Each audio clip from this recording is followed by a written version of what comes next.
Special কথা বলবো এখন। কাচের ঘরে ঢিল ছুড়লে কি হয়, নিজের মাথায় পড়ে। তেমনই কি হলো তৃণমূলের? মমতা ব্যানার্জি সোমবার বললেন এমন দিন আসবে বাংলায় কথা বলার লোক খুঁজে পাওয়া যাবে না।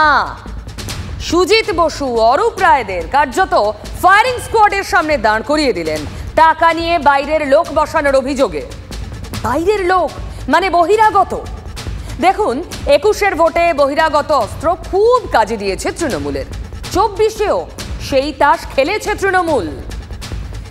যে ছবিটা আপনাদের দেখাবো, ব্রিগেড থেকে শুরু করেছিল তৃণমূল কংগ্রেস। জনগণের গর্জন, বাংলা বিরোধীদের বিসর্জন।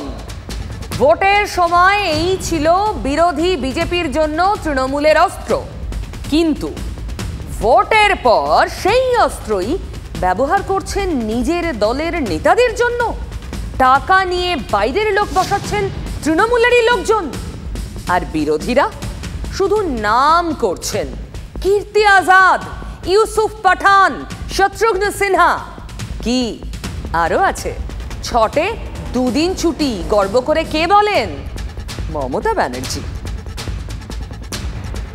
हम पूजा के लिए, छठ पूजा के लिए 2 दिन छुट्टी देता है गवर्नमेंट से। सेंट्रल गवर्नमेंट तो 1 दिन भी नहीं देता है, लेकिन हम देते हैं क्यों? हमारा लोगों को भी पूजा करने के लिए हर धर्म को, हर परंपरा को हमको रिस्पेक्ट करना बहुत ज़रूरी है। हम लोग क्यों आते हैं कि हमारा भी फेस्टिवल है छठ पूजा। आप लोग तो हमारा ही भाई बहन है। সেই মমতাই বলছেন বাংলায় কথা বলার লোক খুঁজে পাওয়া যাবে না। এইবার বুঝলেন কাচের ঘরে ঢিল ছোড়া কাকে বলে? বেশ কয়েক দশক আগের কথা। মহারাষ্ট্র মারাঠাদের জন্য স্লোগান তুলে বাজি মাত করে দিয়েছিলেন বাল ঠাকরে। আর তার আঁচ এখনো মাঝে মধ্যে মালুম হয়। আমাদের রাজ্যেও একসময় আমরা বাঙালি আন্দোলন গড়ে তোলার চেষ্টা হয়েছিল, তেমন দাগ কাটেনি। বুদ্ধদেব ভট্টাচার্য মুখ্যমন্ত্রী হওয়ার আগে বা মুখ্যমন্ত্রী থাকার সময় বাঙালিয়ানের কথা বলেছেন বহুবার। গত কয়েক বছরে বাঙালিয়ানার নামে অবাঙালিদের বিরুদ্ধে, বিশেষত ফুটপাতে ব্যবসা করা গরিব অবাঙালিদের বিরুদ্ধে যুদ্ধ ঘোষণা শুরু করেছে কয়েকটি সংগঠন। বাংলার সংস্কৃতিতে বরাবরই অবাঙালিদের গুরুত্বপূর্ণ অবদান আছে। গতকাল আচমকাই বাঙালিয়ানার নামে যুদ্ধ ঘোষণা করে বসলেন মুখ্যমন্ত্রী। সোমবারের নবান্ন, পুরসভার প্রতিনিধিদের নিয়ে বৈঠক চলছিল। বক্তা একা মুখ্যমন্ত্রী। হঠাৎ মুখ্যমন্ত্রীর কথায় বাঙালিয়ানা। মনে রাখবেন, প্রত্যেকটা স্টেটের একটা ওন আইডেন্টিটি আছে, একটা সংস্কৃতি আছে, কিন্তু বাংলার আইডেন্টিটিটাকে নষ্ট করে দেওয়ার চক্রান্তে যারা লিপ্ত, আমি তাদের সকলকে সাবধান করে দিয়ে বলছি, অর্থের বিনিময়ে বাংলার আইডেন্টিটি নষ্ট যেন না হয়। গত বিধানসভা ভোট আর এবারের লোকসভা, বাঙালিয়ানার আবেগ লাভ দিয়েছে তৃণমূলকে। সেই আবেগকে কি খুঁচিয়ে তুলতে চাইলেন মুখ্যমন্ত্রী? রাজ্যের জমি কারো ব্যক্তিগত প্রপার্টি নয়। যখন ইচ্ছে যাকে আরে আমি একটা রাজ্যের রেভিনিউ পাই, সেখান থেকে সেন্ট্রাল গভর্নমেন্ট টাকা দেয় না, তার মধ্যে আরও 5টা রাজ্যের সব কিছু আমাকে টানতে হচ্ছে। লক্ষ্মীর ভাণ্ডারও সে পাচ্ছে, স্বাস্থ্যসাথীও সে পাচ্ছে, বিনা পয়সায় রেশনও সে পাচ্ছে। তো কোথা থেকে পাবো আমি এত টাকা? এরপরে তো স্টেটটার আইডেন্টিটি নষ্ট হয়ে যাবে। বাংলায় কথা বলার লোকও খুঁজে পাবেন না। শুধু তো আবেগ খুঁচিয়ে তোলার চেষ্টা নয়, এর সঙ্গে মুখ্যমন্ত্রী জুড়ে দিলেন জমি দখলের কথাও। দিন কয়েক আগেই একটা ব্যাখ্যা দিয়েছিলেন মন্ত্রিসভার নাম্বার 2। যেহেতু ল্যান্ডের ভ্যালু বেড়ে গেছে, এখানকার মানুষ কিনতে পারছে না, তা এই বাড়ির মালিকেরা সব চলে গেছে বেহালা, কেউ এদিকে এদিকে চলে গেছে। এখানে যারা আসছেন তারা ইউপিতে, রাজস্থানে তাদের আত্মীয় স্বজনরা বিজেপির বিরুদ্ধে ভোট দিচ্ছে, কিন্তু এখানে তাদের মাথায় কিছুতেই আমরা ঠিক করতে পারছি। ফিরহাদ হাকিমের কথায় স্পষ্ট, বাঙালিয়ানার অঙ্কটা স্রেফ ভোটের। বিরোধীরা সমস্বরে মুখ্যমন্ত্রীর বিরোধিতায় সরব। বাংলার আইডেন্টিটি মুখ্যমন্ত্রীর নষ্ট করছে। মুখ্যমন্ত্রীর দল পাঠ্যপুস্তকে রামধনুকে রংধনু বানিয়ে দিচ্ছে। বাংলা ভাষা, বাংলা সংস্কৃতি, বাঙালির মনন, বাঙালির চিন্তন সমস্ত কিছুই তো তৃণমূল কংগ্রেসের দ্বারা আক্রান্ত। তিনি বাঙালি অবাঙালি বিভাজন তৈরি করার চেষ্টা করছেন। উনি নির্বাচনের আগে ইউসুফ পাঠানকে নিয়ে এলেন, কেউ চিনত না। কীর্তি আজাদকে নিয়ে এলেন, শত্রুঘ্ন সিনহাকে নিয়ে এলেন। নির্বাচনে জেতার পর এখন তিনি বাঙালি অবাঙালি এই বিভেদের বীজ বপন করছেন। এই বিভাজনটাই আরএসএস চায়। এই ধরনের কথা বলার আগে ওনার ভাবা উচিত উনি কি কাজ করছেন। তিনি তিনজনকে নিয়ে এসছেন, লোকসভায় দাঁড় করিয়েছেন, শত্রুঘ্ন সিনহা, ইউসুফ পাঠান, কীর্তি আজাদ। ওনারা তো বাংলায় কথা বলেন, উনি জানেন। উগ্র জাতীয়তাবাদের কাউন্টারের জন্য আরেকটা বাঙালি জাতীয়তাবাদ, নিজে যেহেতু রিজিনাল পার্টি, এটা আরএসএস এর নির্দিষ্ট পথেই ইন্ডিয়া ব্লককে কাউন্টার করার জন্য এখন আবার একটা বাঙালি জাগো রাজনীতি করার চেষ্টা করছেন। বাঙালি এবং বাংলার যে পতন রাজ্যের বর্তমান মুখ্যমন্ত্রীর দ্বারা হয়েছে, এর থেকে এই বাংলাকে উদ্ধার করতে দীর্ঘ সময় লাগবে রাজনৈতিক ক্ষমতার পট পরিবর্তন হওয়ার পরে। শিক্ষা, গান, নাটকের জগতের বিশিষ্টরাও মুখ খুলেছেন। ভৌগোলিকভাবে যদি দেখি তাহলে এটা কিন্তু এমন একটা জায়গায় কলকাতা, যে উড়িষ্যা বলো, বিহার বলো, সব জায়গা থেকে কিন্তু লোক আসাটাই স্বাভাবিক। এবং আমরা কেন, আমাদের অনেক আগের থেকে, বহু আগের থেকে আমরা যদি পুরনো কলকাতার ছবিগুলো দেখি বা এগুলো আর্কাইভে যেগুলো পাওয়া যায়, সেগুলোতে রিক্সাওয়ালা থেকে, ফলওয়ালা থেকে শুরু করে অনেক বাণিজ্যের যারা মানুষ, বিশেষ করে যারা মারোয়াড়ি, তারা গুজরাতিরা এসে কিন্তু কলকাতায় বাস করেছেন। এবং আমার যেটা ভালো লাগে সেটা হচ্ছে যে তারা আদো আদো করে হলেও বাংলাটা বলে। এখন অবাঙালিরাও তো কলকাতায় আছে, কি বলবো, প্রায় 250 বছর আগে থেকেই আছে, মানে সিরাজউদ্দৌলার সময় থেকেই আছে। তারা কলকাতায় আছে, কলকাতা তৈরিতে তারা সাহায্যও করেছে। অবাঙালিদের অনেক দান আছে পশ্চিম বাংলার সংস্কৃতিতে। আমি একজন শিল্পী হয়ে বলবো যে সত্যি বাংলার কিন্তু কোথাও একটা ঘাটতি হয়ে যাচ্ছে বাঙালির।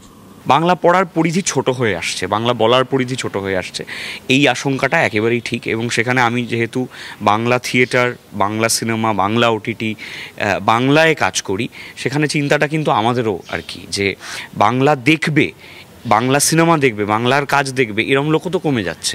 আমাদের এফএমে গান বাজে না, বাংলা গান আগে যেরকম বাজতো, অনেক শিল্পী কিন্তু ওই এফএমে গান তাদের বেজেছে বলে কিন্তু আজকে অনেক শিল্পী মানে স্থাপিত হয়েছে। দিদি যে কথাটা বলেছে সেটা হয়তো মানে একটা মহৎ স্কেলে উনি চিন্তা করে বলেছেন।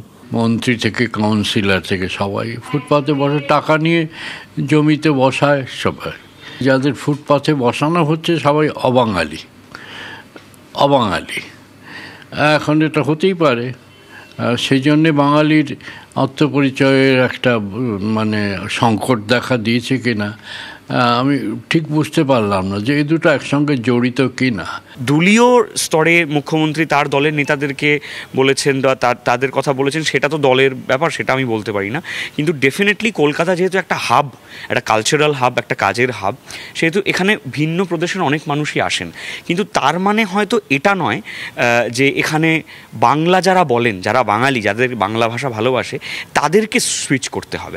মহারাষ্ট্রতে প্রচুর লোক হিন্দি বলে, মুম্বাইয়ের মতো একটা বিজনেস সেন্টারে প্রচুর প্রদেশের মানুষ যান, কিন্তু মারাঠি বলেন এমন অজস্র মানুষ আছেন, এবং মারাঠি সিনেমা দেখেন, মারাঠি থিয়েটার দেখেন, মারাঠি গান শোনেন, এরকমও প্রচুর মানুষ আছে। আমার মনে হয় সেই রকম প্রদেশের থেকে আমাদের একটু শিক্ষা নেওয়া দরকার।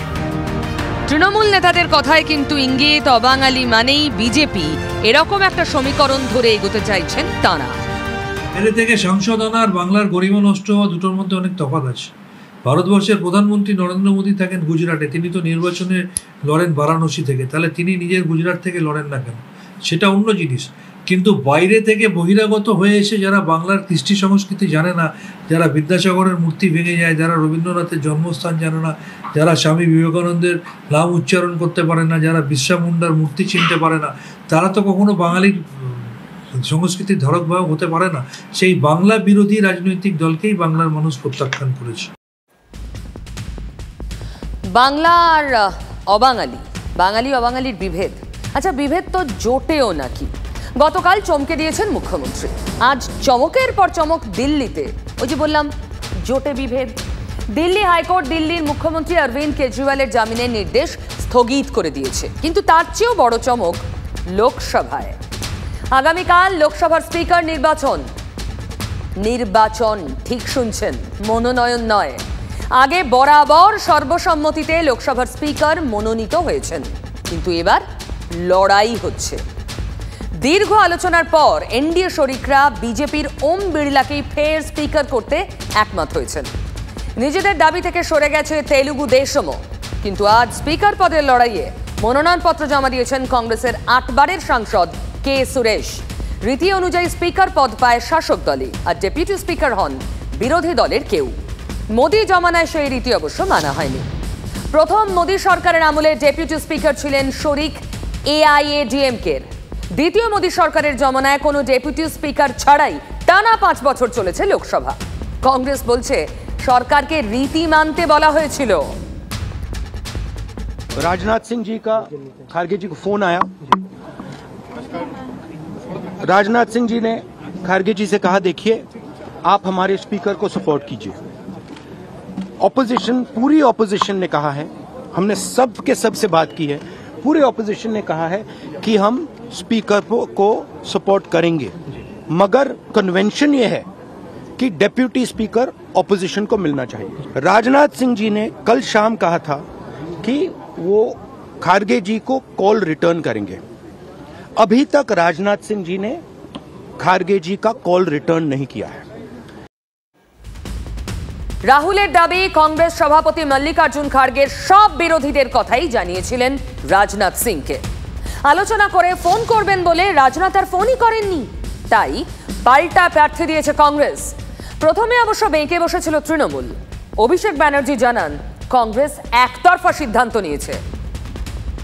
कांटेक्ट किया था कांग्रेस ने, आरोप है कि कांग्रेस ने कांटेक्ट किया था, लेकिन अभी तक कोई कांटेक्ट नहीं किया है, कोई बातचीत नहीं हुआ है, and unfortunately this has been a unilateral decision.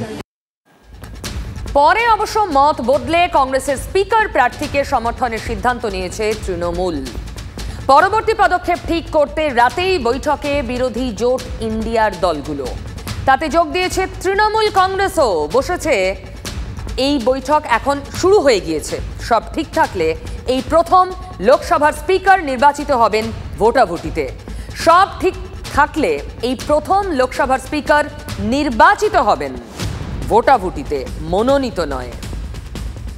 एक पुरानी मानसिकता है कि हम डिक्टेट करेंगे टर्म्स को, उस मानसिकता को फिर से दिखाया गया कि नहीं, शर्त है कि पहले लोकसभा का उपाध्यक्ष कौन होगा वो पहले तय करें, फिर अध्यक्ष के लिए समर्थन मिलेगा। इस प्रकार की राजनीति को हम की निंदा करते हैं। স্পিকার সরকার পক্ষ নেয়, বিরোধী পক্ষ যদি ডেপুটি স্পিকার দেয়, তার একটা ব্যালেন্স হবে, তাহলে সমর্থন করা যাবে। তাহলে বিজেপি চায়নি যে স্পিকার, এমনকি ডেপুটি স্পিকার পদ, এমনকি প্রোটেম স্পিকার পদও যাতে অন্য কেউ পায়। এটা হচ্ছে একদলীয় শাসন কায়েম করার যে স্বৈরতান্ত্রিক মনোভাব এবং গণতন্ত্র বিরোধী, আর আমাদের সাংবিধানিক বা সংসদীয় যে কনভেনশন আছে সেটাকে না মানার লক্ষ্য।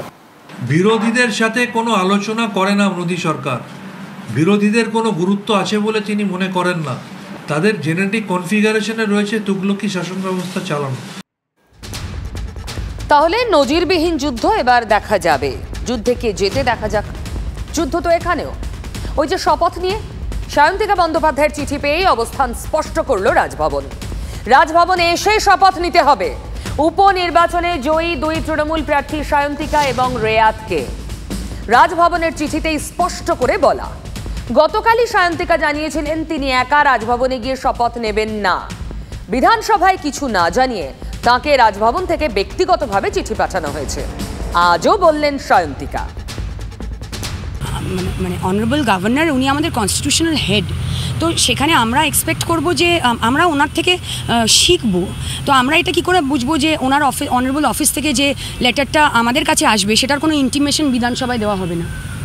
এটা তো মানে এটা হয় কিনা আমি তো জানি না, কারণ শপথ বাক্য তো আমি একা ওখানে গিয়ে পাঠ করে নিলে হবে না, ওটার একটা পুরো প্রসিডিয়ার আছে। তো তো আমি যে অফিসে বসবো সেই যে অফিসের জন্য ওথ নিতে যাচ্ছি সেই অফিসকেই জানানো হলো না। তো এটাই তো আমার মনে হয়, জানি না নিয়মের বাইরে বা প্রথার বাইরে হচ্ছে। বিতর্ক এখানেই, রাজ্যপাল প্রোটোকল মানছেন না, বিধানসভার স্পিকার এই অভিযোগও করেছেন। আজ পাল্টা রাজভবন থেকে বিধানসভার স্পিকারের ভূমিকার সমালোচনা করা হলো। রাজ্যপাল এবং রাজভবনের ভূমিকাকে অবজ্ঞা করেছেন স্পিকার। তাহলে শপথে কার ভূমিকা কি হবে তা কি ঠিক হলো? শপথটা কবে হবে? রাজ্যপাল স্পিকারের সেই সংঘাতে সায়ন্তিকারা শপথ নিতেই পারছেন না। মিড টার্ম পড়ে যারা জিতে এসেছেন তাদের শপথ গ্রহণকে কেন্দ্র করে কেন এত বিতর্ক তৈরি হচ্ছে এটা আমার জানা নেই।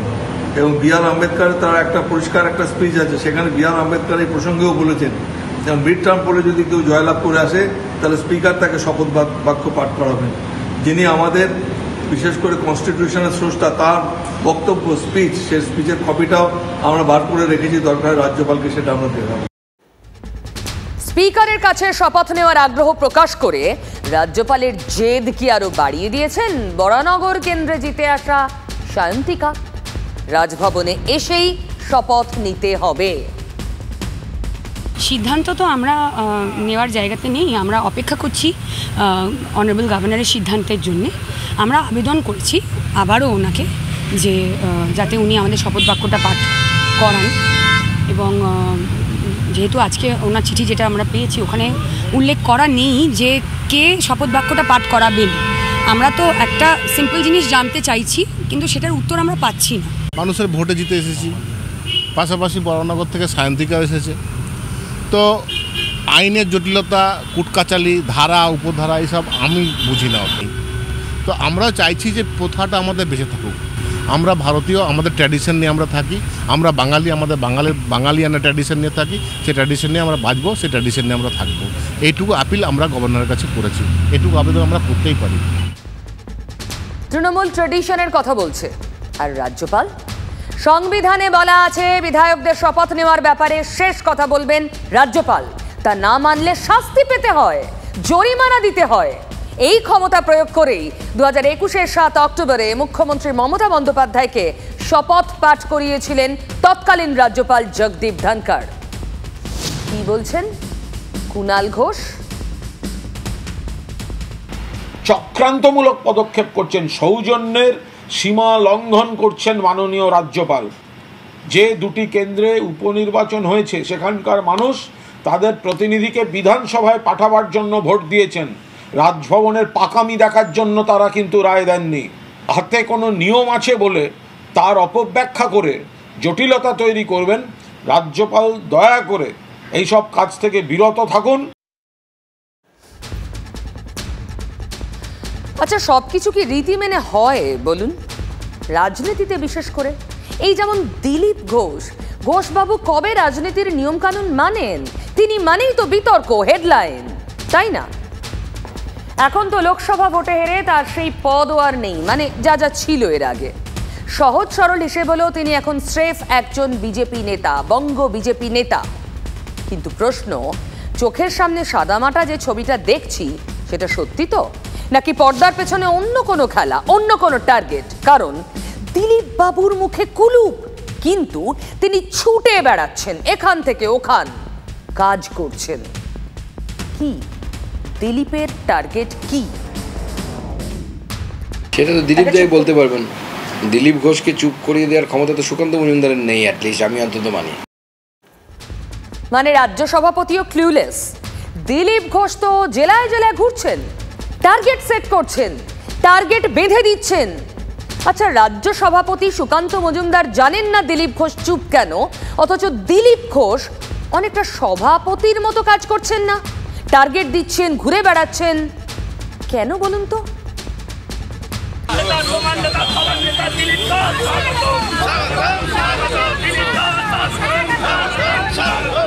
এ ছবি জলপাইগুড়ির।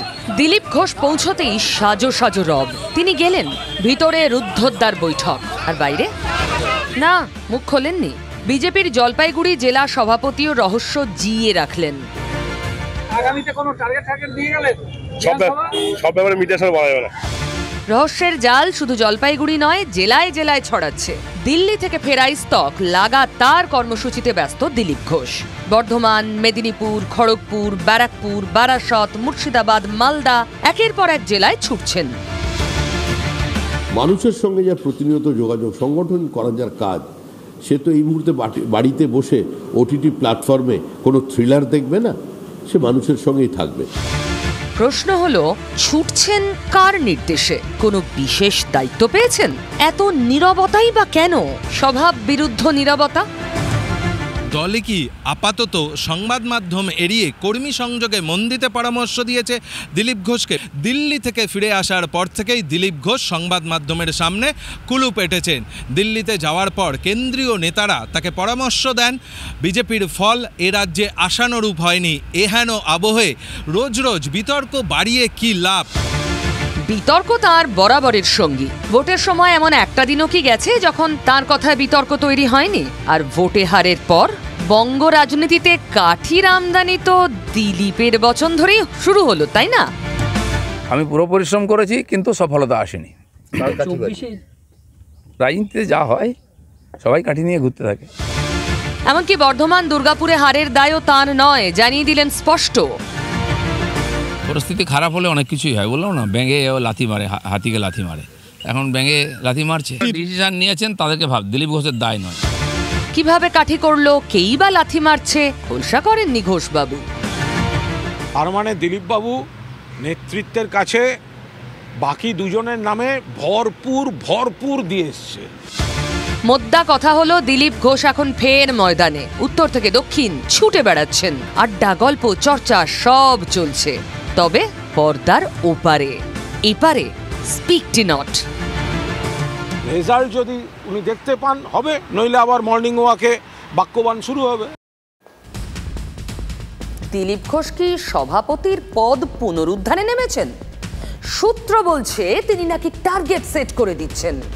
উত্তরবঙ্গে 40 আসনে জয়ের টার্গেট নেতাদের দিয়েছেন। 2021 সালের বিধানসভা ভোটে মোট 54টির মধ্যে 29 আসন পায় বিজেপি। এবার 26-এর ভোটে যাতে 40 পার হয়, সেই লক্ষ্য দলের নেতা কর্মীদের বুঝিয়ে দিয়েছেন দিলীপ ঘোষ। কিন্তু কোন অধিকারে? দলে এই মুহূর্তে তো কোনো পদ নেই। শুনুন। রাজ্য সভাপতি ছিলেন, সফলতম রাজ্য সভাপতি। মানুষ তার সঙ্গে যোগাযোগ করে, ফোন করে, তিনি চারদিকে ঘুরছেন। আমার এই চাকরিটা চলে গেলে মানে এই মুখপত্র, আমি চারিদিকে ঘুরতে শুরু করবো, এটি স্বাভাবিক আছে। যারা মানুষের রায় খাদের কিনারায় পৌঁছে গিয়ে নিজেরা লড়াই করতে করতে কখন খাদে পড়ে শূন্য হয়ে যাবে, সেই দলের কে সভাপতি হলো কে না হলো তাই নিয়ে চিন্তা করার মতো সময় তৃণমূলের নেই। কেশিয়ারিতে তুলকালাম। বিজেপির পঞ্চায়েত সদস্য মৌমিতা সিং এর ওপর হামলার প্রতিবাদে পথ অবরোধ করে বিজেপি। নেতৃত্বে ছিলেন অগ্নিমিত্রা পাল। অবরোধ তুলতে গেলে পুলিশের সঙ্গে ব্যাপক ধস্তাধস্তি। ঠোঁটকাটা আবার আগামীকাল।